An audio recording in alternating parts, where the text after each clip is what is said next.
Good evening, I'm Wayne Jarrett, and here's what's happening in your 400-person private college preparatory school today.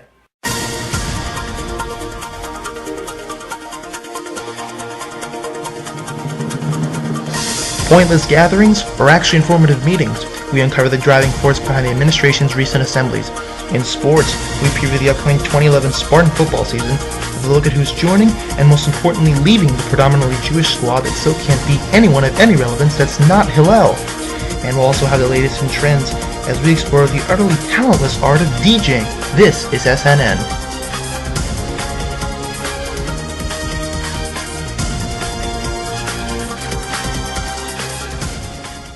Good evening, alongside my woman subordinate co-host Stacy Knox, I'm Wayne Jarrett. Stacy, I understand you got some news for us today. Let's get right to it. Indeed I do. Thank you, Wayne. Up first, shocking accusations regarding the actions of the MCDS librarians have surfaced, some of which have been labeled simply heinous by local Miami Shores neo-Nazis. But up first, our top story. Startling developments in the world of assemblies. Upper School Director Glenn Turf held a seminar on squirrel safety. This is just the latest in a long line of pointless assemblies. I sat down with upper school faculty members to discuss this urgent topic. So, what goes into making an effective school assembly? Well, in general, we try to choose the most irrelevant topics that we can think of. So we have this dartboard, and the outer circle has lots of different races and religions, and the inner circle's got lots of societal issues. So like last week, for example, Ms. Gallup threw the dart, and it hit on outdated leisure activities and elitist institutions, and so we ended up with the low keys. So, what do you want the students to walk away with after these assemblies? Well, overall, we just want them to feel a sense of satisfaction and gratification. We know that students are concerned with how their parents' hard-earned tuition dollars are being spent. And what better way to spend those dollars than by making abstract geometric figures out on the field? Go Peace Day! Would you say that you had a favorite assembly this year? Well, I felt Mr. Oronos' seminar on the relationship between facial hair and gonorrhea was particularly compelling. I think we all walked away learning something about ourselves that day. Those assemblies, tough place to be. I know I wouldn't want to be there. Yeah, better than the kitchen, Stacy. Nearly 7 months ago, the Spartan football team was going through its usual season routines. The 2010 season kicked off with the expected claims of a district championship, as well as the promise of other meaningless, unattainable goals, and even the promise of winning a significant game. Earlier in the week, I spoke with senior sideline cheerleader Nick Palenzuela to discuss the Spartans' hopes for the 2011 season. Nick, what would you say was the most gratifying part of your experience on the football team?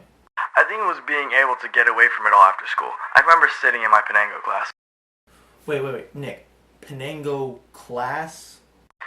Yeah, good times, but I just remember sitting in that class waiting to get on that field so I can knock some ninth grader a third of my size into a state of paralysis. Or watching Sergeant do it. Just great passion. That's what I love about high school football.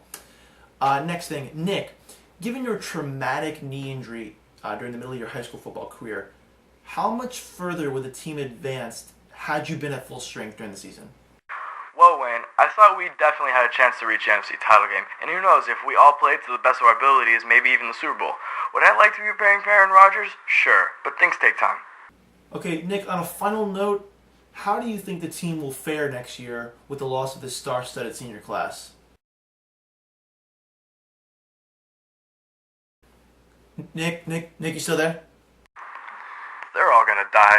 They're screwed. All right, Nick, thank you for your time. High school sports, compelling and rich. The full interview with Nick Palenzuela can be seen online at thespartacus.org. But viewers, I do caution you when approaching this site, there is a lot of web traffic there.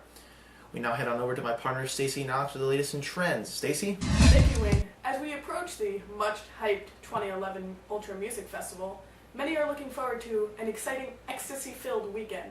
However, some are taking this excitement a little too seriously.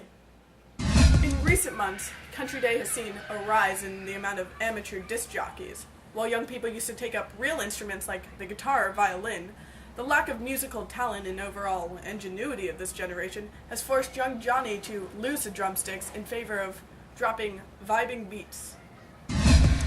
I'm here with Teo, commonly referred to as DJ. Now, Teo, how did you get involved with DJing? Because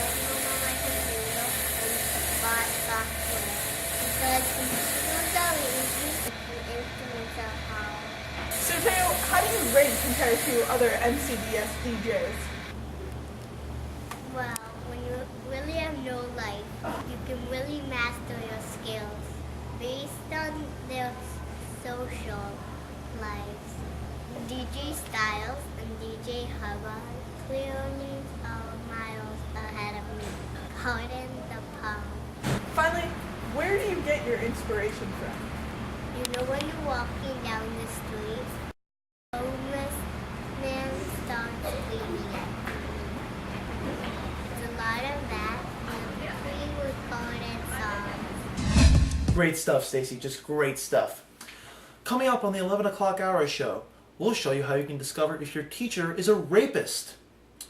For Stacy Knox, I'm Wayne Jarrett. Good night.